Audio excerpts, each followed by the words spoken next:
Greetings, one and all. Welcome. This is Platt's Port. Wow. I'm messing up my introduction, guys. It's the final episode, and I'm messing up my introduction. Let's go again. Greetings, one and all. Welcome. This is Platt's Poetry. More specifically, our series Platt's Portrait. If you haven't guessed as yet, my name is Platt. Yes, I love my name. Yes, everybody knows this. I hope that whenever or wherever my voice meets you, your day is drumming along at the perfect pitch. However, if the universe seems to be at odds with you today, perhaps my short program will be able to cheer you up. If you are new here, I wish to extend a special welcome to you. And also, I inform you and implore you to go and check out the 5 episodes that are up as we speak that came before this one. They are linked on my Anchor profile, and since this is the final episode, I'll take the time to link them all in the description of this video. Oh my goodness, you just heard me crack my knuckles. I'm sorry. It's so long, you probably didn't even hear that, eh? The first episode was an introduction to what was going to be going on here. The second episode was really about Cupid and his meddling ways. The third episode speaks to the magical nature of colors and how I can't spell the word color, although I use the word color so many times in that single episode. The fourth episode speaks to the loveliness that is the themes. Themes are what really drive poems, And the fifth episode dances with the rhythms. You'll have to look at that episode to really know what I'm talking about.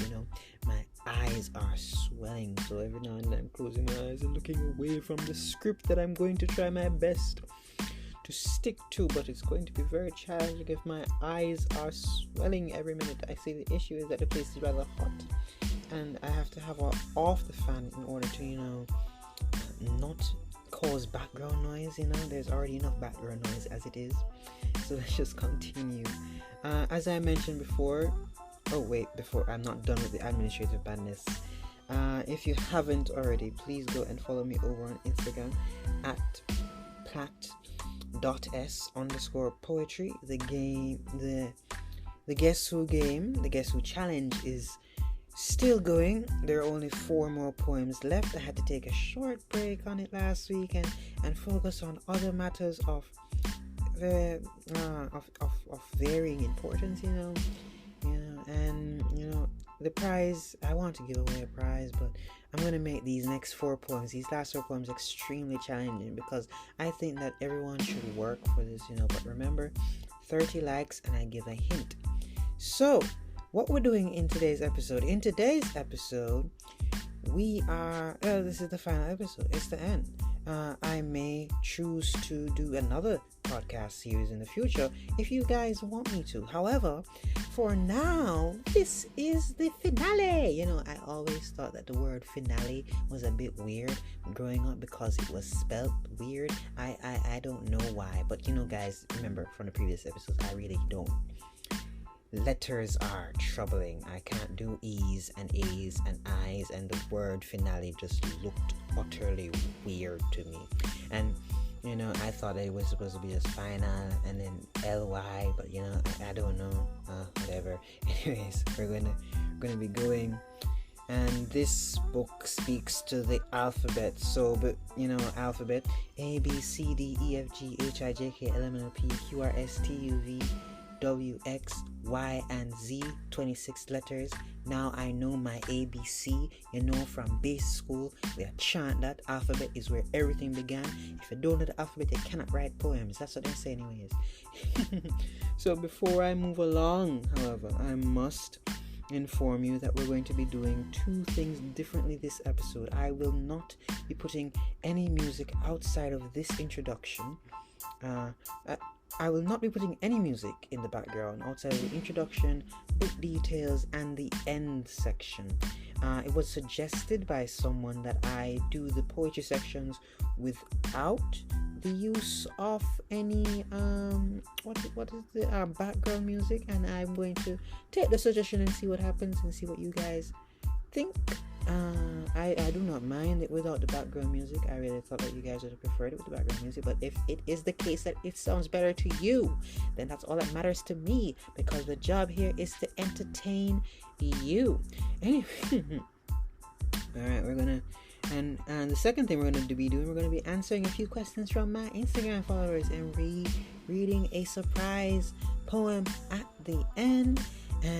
But for now, let's go along into the book details. This episode is probably going to be longer than the rest of them, seeing that it's the finale, and I really, really want to spend some time with you guys. So bear with me, okay? Let's go. Boom, boom, whoa. I was I don't know what song that was. I was listening to Gangsta's Paradise today. Next section.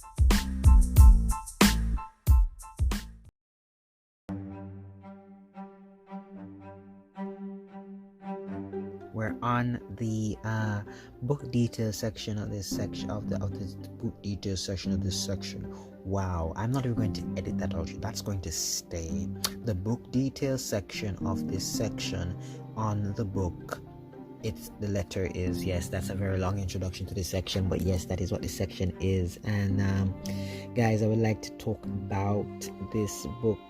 It's a very important book to me. It's very meaningful to me because of what it represents. It represents me choosing to stick stick into this idea of going to be a writer and stuff, because Steve Harvey says that there comes a point where you can either stop or keep going. The only thing guaranteed if you stop is that you never made it, but I'm gonna keep going because might as well. So I'm gonna tell you guys a little story time so that you can see why this book is so meaningful to me. So remember Princess from the first episode?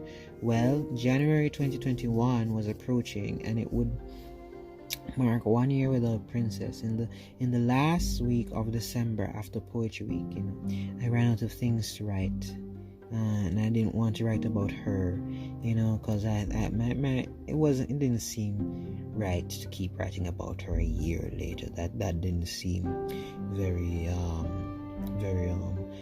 moving on and healing.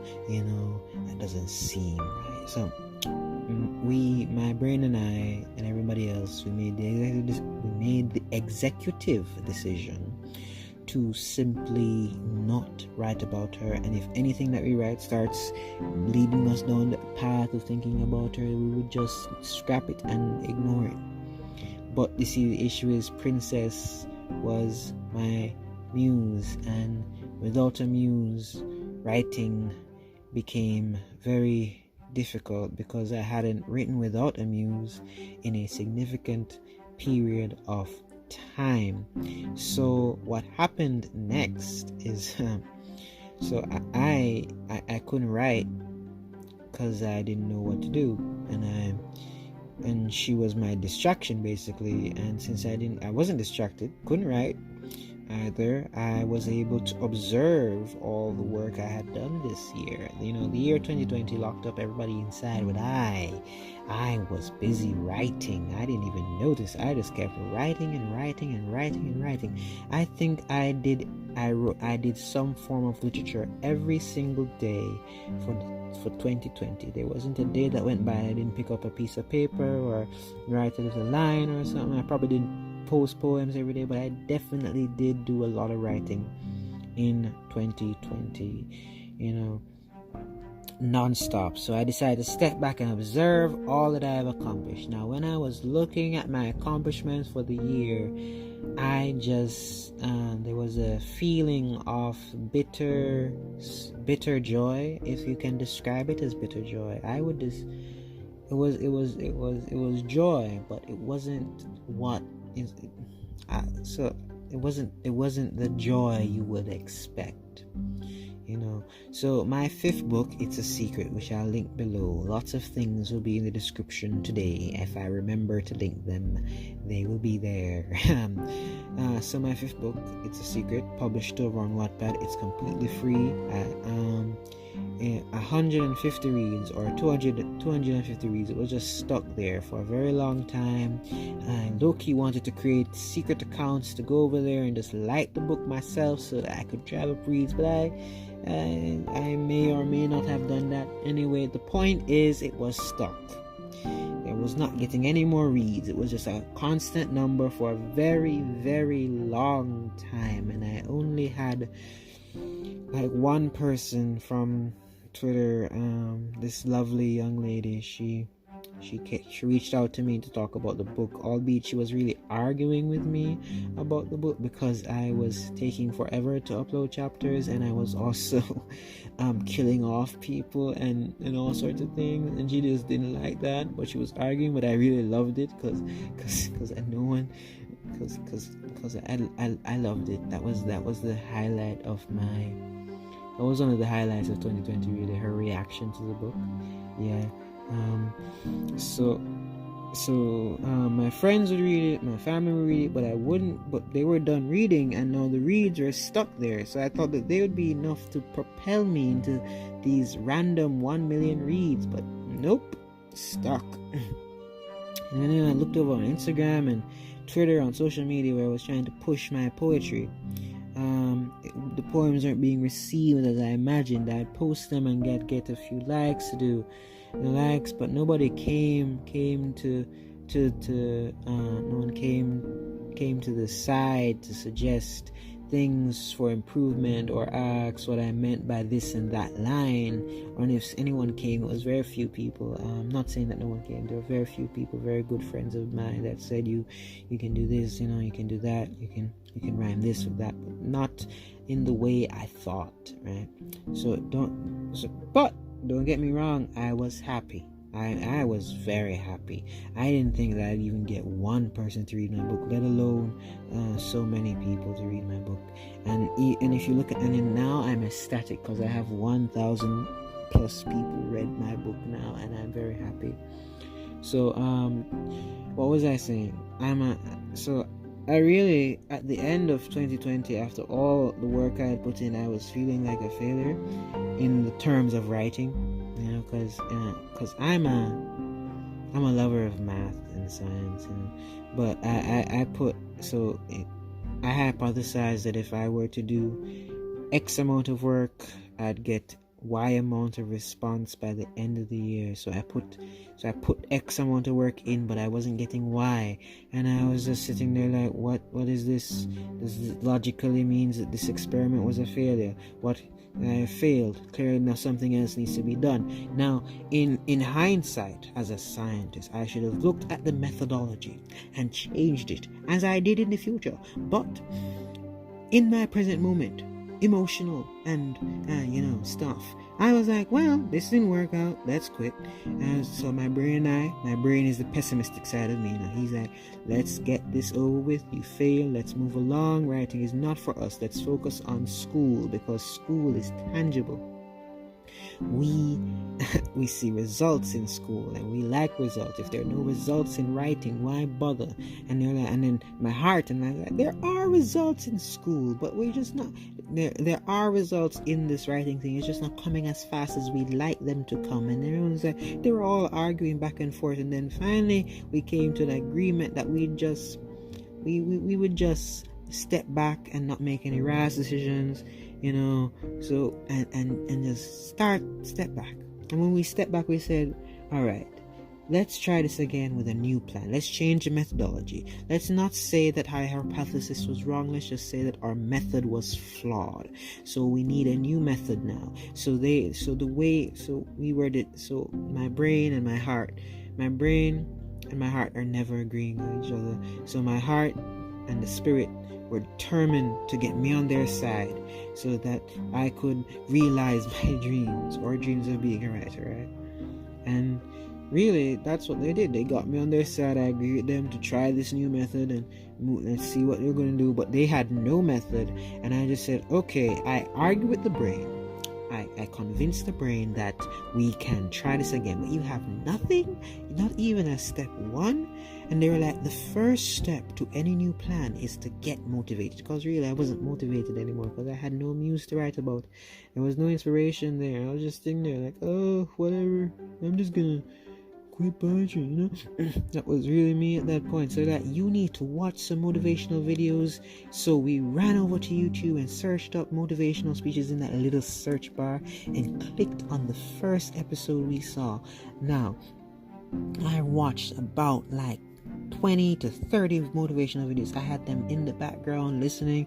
I was like, let's do this. What do they do that I don't do, that I can do to make myself better?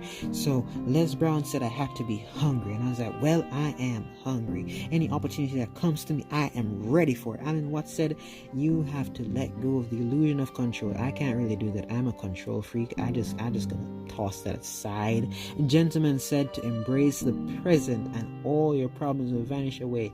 That's very hard for me. I'm a very future focused person. If I cannot, I don't really see, I don't like the present much, because the present doesn't have what I want in it. So I'm just like, I'm going to focus on the future. So I really couldn't follow him either, but I was really, okay, Les Brown, look like he's going to be working with me now.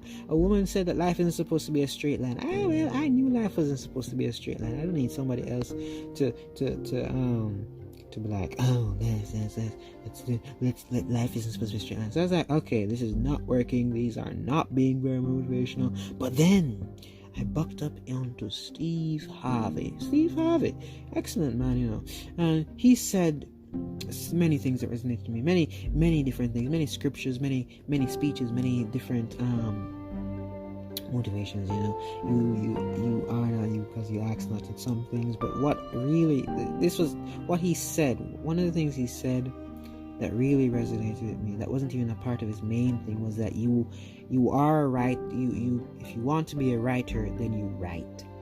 And that really hit me. And I was like, well, I have written. I am a writer.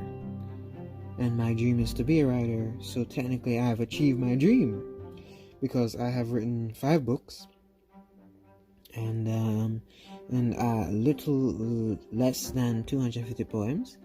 I tried writing a play, but it didn't work out, but I still tried. So therefore I am not only an author, I am also a poet, and I am also a playwright, which means that I am by definition a writer. So So my heart was like, knowing now that we are a writer, what is it then that we want from writing? Because that's the thing. We achieved the goal of being a writer. So what was it that I really wanted from this writing? And after some brainstorming, my dream of being a writer transformed into being a best-selling author and poet. I have millions of followers that flock to every single detail of my work, that see the little twists and turns, the details of my writing, and to make millions of dollars off performing poems alone, or thousands of dollars. I'm not really picky. then with this dream, I asked myself, what's stopping me from coming from this dream? What's stopping this dream from coming true? And the problem presented itself: readers. I needed more readers, and I need more readers, more people outside my family and friends that would share my work, people that would give me advice on what words rhyme with orange or what plot hole I missed. And then I took all the advice that I heard before, all the advice, despite it sounding like a very daunting task. Letting go of control, focusing on the present, and accepting life not to be a straight line, and I even added some extra hungriness. I took all the advice got to thinking, and then I wrote down the plans. I wrote down what we wanted. I wrote down the vision for 2021, and the vision for 2021, if achieved, would allow us to have 5% closer to the dream by the end of 2021. That was all the dream. That was the objective. 2021's objective was to be 5% closer to being a best-selling author. And my brain finally came on board and said, well, if you're going to do this, you're going to need to uniquely display our abilities to uniquely display your abilities, because it said if you uniquely display your abilities, you will attract more people to our artwork. But he was stuck on the how. The brain is a very who, what, where, when, why person. He doesn't really do. When it comes to how, he's like, maybe, I don't know. He's very indecisive on how to do things. But my heart isn't. My heart jumps right in. My heart says the essence of uniqueness is being different and original. We can't just write poems of summer days and singing seagulls. And even if we are to write such poems, we have to challenge ourselves in order to attract readers that would challenge us to be better.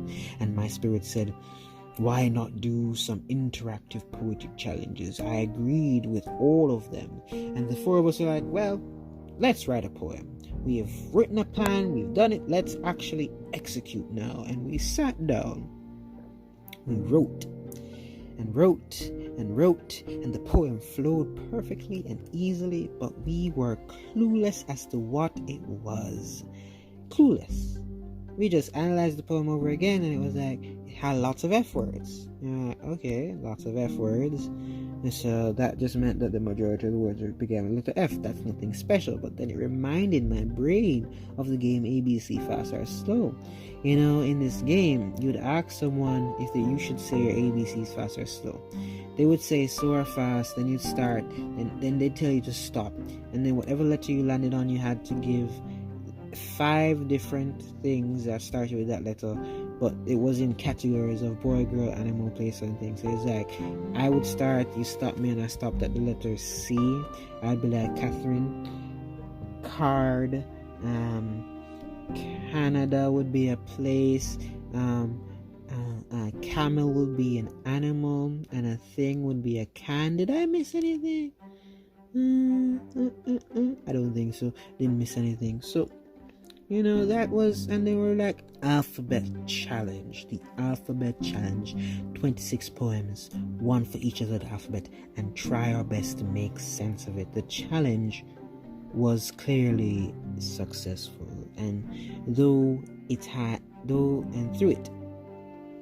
it I gained new friends and new readers. It was awesome. The challenge ended in February, and we're almost in September now. And despite wanting to quit at the start of the year, before the start of the year, I have an exceptional poet looking over 5 poetry books that I want to release.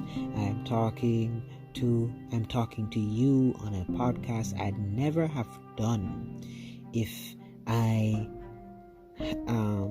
never have done last year, and I am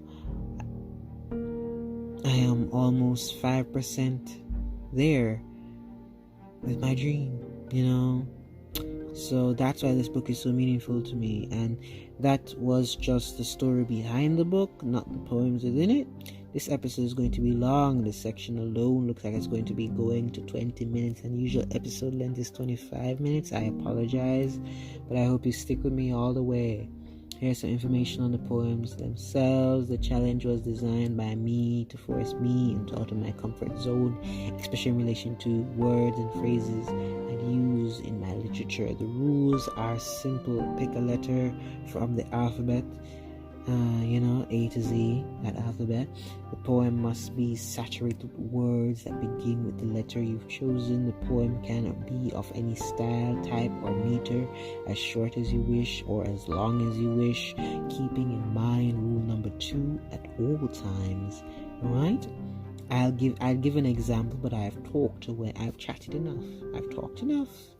Sit back, relax, and enjoy the poetry. Please. The first letter we're going to be looking at, guys, is going to be the letter F. And the way that all these poems are written is that we say my, the letter, then the words.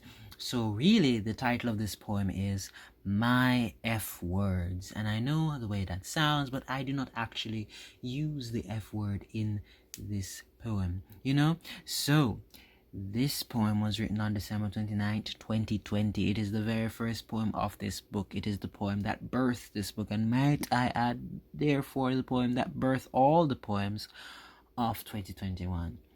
It is about when your back is against the wall and you have only two options in front of you that are left. Neither option is the opposite of the other. So is that you have to be or you have to be. You can't. So it's not a to be a biologist or not to be a biologist. It's a to be a chemist or to be a biologist. You have to choose. You can't. The persona in the poem is essentially not allowed to not be something. He has to be something. I hope you enjoy.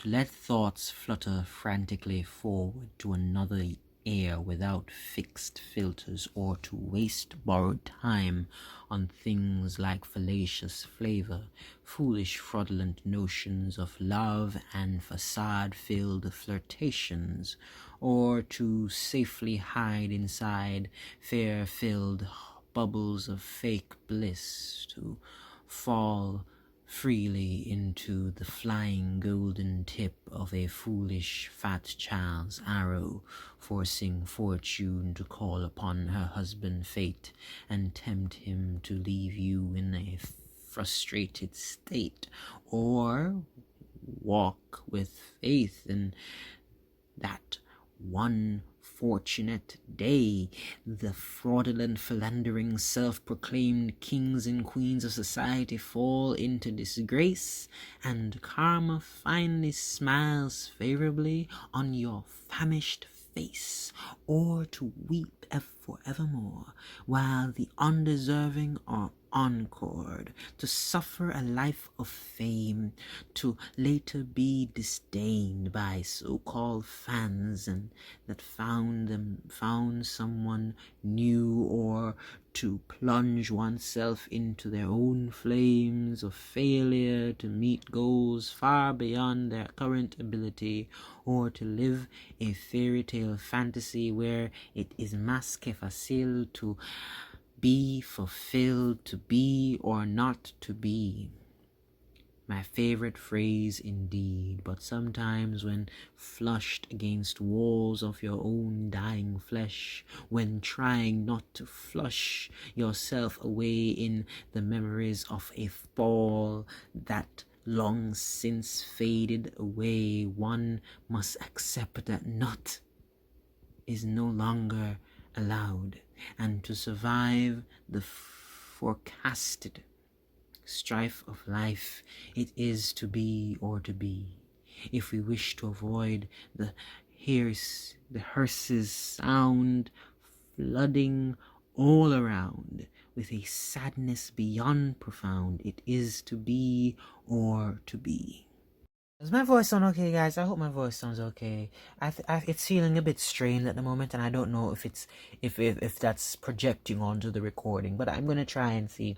So this is about my keywords. I didn't really know which poems to do after the F1 because really I love all the poems in this book. So I randomly asked two of my friends which letter of the alphabet was their favorite, and I picked those letters. One of the friends said letter K, so here we have my keywords. This poem is about an internal battle with the pessimistic side of my mind. Its inspiration is its inspiration is from the story that I told you guys above about how I wanted to quit and all that loveliness. Well, not so loveliness. I don't know why I say everything is lovely, because I'm a very positive person, can you tell? Anyways, so at the end of the day, it's about the fear of not achieving the goals you set for yourself because you think they are too big to reach. I hope you enjoy. Kept secret are, by my design, kinks of knowledge that seek to break the kneecaps of my will to shine, coming to kill my spirit, kitted out in white as if the Pope. But I really only wish to kidnap my hope. I think myself a poetic knight, My words are like knives at night. My pens make me a king under a paper's sight. But keenly watching a knelt archer under my instruction keeps me small. He knows well this not of my knaving ways, they which hath made me a cook. I've kneaded into my mind that my poetry gallivants without symmetry, and when I turn to my humility, he screams, there are poets better than me, and knowingly flawed reason for kissy insecurity, or so my kin tried to tell me. The crazy goals I have set for myself, well, they lie just shy of kneeling before the sun. Sometimes I realize how crazy they are and wonder if I'll ever get them done, at least before my cane arrives with a shotgun. So guys, my other friend, they picked the letter R. R is a lovely letter of the alphabet. Now you see my R word, which is the name of this poem. It's about rage and how people think it is a negative emotion, when in reality it and happiness are just expressions of the same cloth. The poem is written with lines that appear random, but if you pay close attention to the first letter of each line, you'll see a little secret in the messaging. Also, the heart, the mind, and spirit all make guest appearances in this piece as well. Enjoy. Roses are red, and this repeated phrase is dead, given by every Richard with a pen, even though Rebecca runs to Fred in the end. Whatever rampages through the mind is so designed that a reaction comes in time, never knowing really what reality seeks to rain on the blind. We, the right-seeking fools, have racked up rancid hate, even taking a razor to love's neck, enacting revenge for neglect. We regret so much and forget. Everyone runs tired of running from themselves. Too much rage is held in my heart. Eradicating rest, relaxation, then it doesn't start. Like runway models, it is art. But left alone, in a ransacked room, it is torn apart. This poem is random, heart. How rare of him to just recite words, mind. Everyone pay attention, he is not reciting words. Evening reading down at the range, needed ink to rearrange some letters on this page. Range in poetry, relatively simple task, and all I ask is for a reason to receive nothing after giving everything to a ruined soul. Even ruins are more whole than I. Pity me, don't. For I am angry, and my anger gets no respect. Telling me to remember of 1 to 10, or rally behind my embrace of crass expression. Come on now, is there no in-between, or is rage silent and unseen until reality sets and they call it stress? Noted above is a phrase that can be realized if you take note of each stanza. Okay, so if you want the secret messaging in the thing, you will look at the first letters of each word, and you will see that it says of each line, first letter of each line separated by stanzas. Each stanza would be a space, so it'd be like rage wins when we tell them, when we tell the enraged to come to count. Yes, rage wins when we tell the enraged to count. That's what the secret message is in the poem, and let's just move along, eh?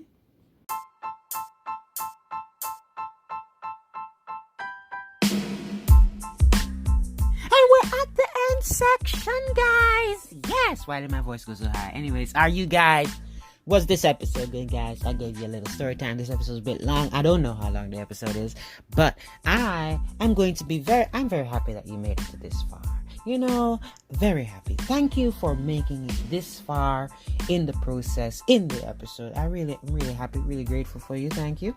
Welcome to the end section of this finale. Yes, finale of Platt's portrait. But we're going to do a little bit of different things than we normally do in this end section. Usually the end section is only a minute long, but we're going to make this a bit longer today because, final episode, and I want to spend some time with you. So, I asked my Instagram followers over on @platt.s_poetry and my Twitter followers to ask me some questions about the series and poems, and I got, drumroll please, 2 responses.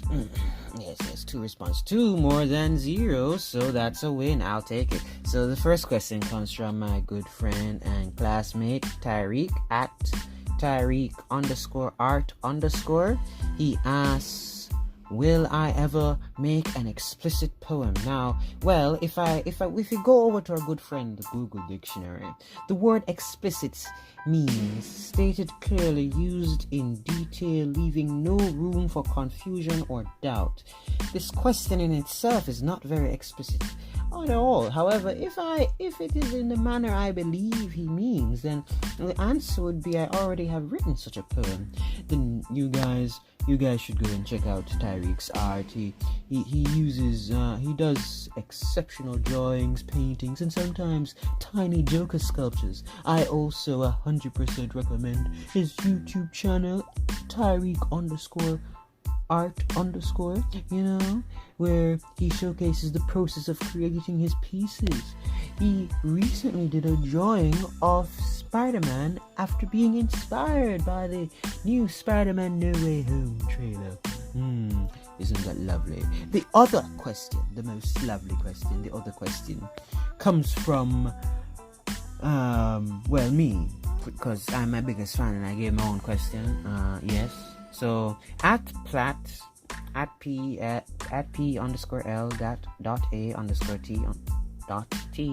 asks, why do you write and what inspires you to write? What inspires your poetry? Well, thank you to me for such a wonderful question. I have to say that I am inspired mostly by life and all the things it throws my way, but be it stress or relaxation. As to why I write, well, we'll answer that with a quick, never before seen, exclusively performed for you, the listeners of this podcast, poem. Alright.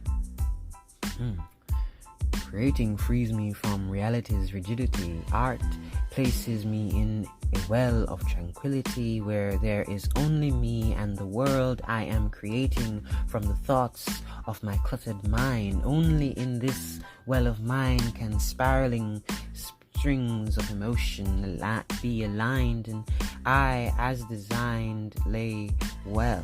For there is no joy in the real world. Negativity is always in abundance, no matter its poor quality. Joy is always finding a way to die. Love is always a losing game. Life does not want you to win, although I know not why anyone wants to win when winning at life means to die alone unless in a falling plane. There is no joy in reality, so I create my own and try my best to never leave. But I do leave for the minute moments of positivity that romance my spirit into a willingness to try. Even in the midst of failure, the thought of success calls loud enough to trick me into fighting these demons that are so hard to slay. These demons that hopefully will be no more some glorious day. I write because I can create beauty in moments of great putridity and capture heaven's light before it vanishes into hell's sight, and still write about that with my penful might. I write because without writing I am nothing more than another damaged human trying to survive the unsurvivable war that is life. Yes. Anyways, let's go to the end. I told you all that by the end of this lovely experiment of mine, this podcast, we'd have a picture painted of me, and what I've painted before you is a picture of a young man trying to make a name for himself through literary expression. That I love colors, although spelling the word color is at times challenging. I ramble a lot. I write poems for girls I want to date, and most importantly, I am not yet done. I do hope you enjoyed this episode and were pleasantly engaged throughout. I hope I entertained you well enough today. Remember, the goal is to learn. If you have any constructive criticism, please feel free to give them, and maybe we can use them in the next series. I do not bite, so do not hesitate. Please like, subscribe, comment below what you loved most about this episode and all the episodes. And don't forget to follow me over on Instagram at platt.s_poetry. And if you're not already over on YouTube, please go and subscribe to Platt's Poetry. Until next time, love, Platt. Yes, let's enjoy some background music.